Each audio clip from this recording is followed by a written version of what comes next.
Fraud. Wrongful or criminal deception intended to result in financial or personal gain. The marketing industry will spend $1.6 billion on Instagram influencers this year alone, and that shows no sign of slowing down. By 2020, global influencer spend will be between $5 and $10 billion. In the next few minutes, I'm going to show you how and why this industry is home to one of the biggest, most elaborate, widespread scams in the history of marketing, and why this year alone, if you've worked with influencers, the chances are you've been part of a scam that's cost you and our industry hundreds and hundreds of millions of dollars. Earlier this year, the CMO of Unilever, Keith Weed, announced the following. So we've made a commitment that we will not work with influencers, creators who buy followers. This triggered a huge industry debate, and one brand after another followed suit. But there were still questions unanswered. How do you define influencer fraud? How do you identify influencer fraud? And most importantly, how do you avoid it? At Social Chain, we dedicated the last 6 months of our global resources to building an AI tool to try and solve this very complex and misunderstood challenge. The conversation always centered on influencers' follower numbers, but the follower number means nothing. Other marketeers use the engagement per post as a method of identifying how influential a creator is. Currently, this is the most common way of deciding what to pay an influencer. However, there are now hundreds of apps that allow you to buy likes, views, and for a couple of dollars you can buy and write your own comments. If you can fake it for a few dollars, it's not worth paying attention to. Forget the engagement number. 6 months ago, we set out to build an industry-first tool to protect marketeers. The purpose of this tool is to identify how much of an influencer's engagement is real and how much of it is being faked. We call this their true engagement. What we discovered was deeply, deeply disturbing.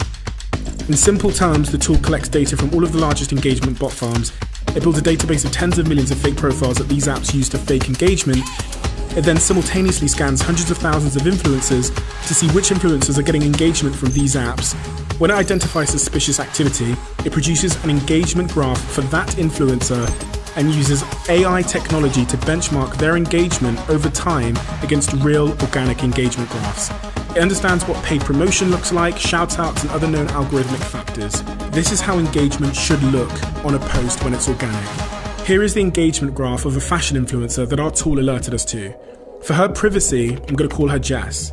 Jess has 230,000 followers. She's been paid by 22 different brands this year via agencies that book her for her apparently high follower number and engagement rate. She charges $1,000 per post. However, 96% of her engagement is fake, produced by a bot farm that charges $2 for 1,000 engagements.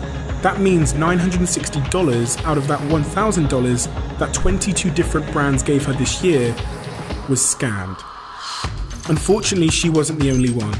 After scanning 10,000 influencers that brands and agencies work with frequently, we identified that more than 25% do or have at one point engaged in this type of manipulation.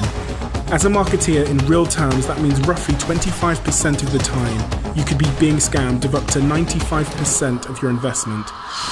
Social Chain is one of the largest social-first marketing agencies in the world. We work with thousands and thousands of influencers every single month across 5 territories. From now on, we will only work with influencers that our tool whitelists as having true engagement. All of the brands we work with will be able to access this tool, screen their own databases, and have access to a blacklist of influencers who heavily manipulate their engagement. Influencer marketing can be tremendously powerful. It's one of the most effective forms of marketing when done correctly. And there are so many creators out there that are playing it fair, producing great content for real engaged audiences. But for those who aren't, they risk ruining the reputation of an industry for everyone else and hurting fledgling businesses in the process. It's time to clean up the industry.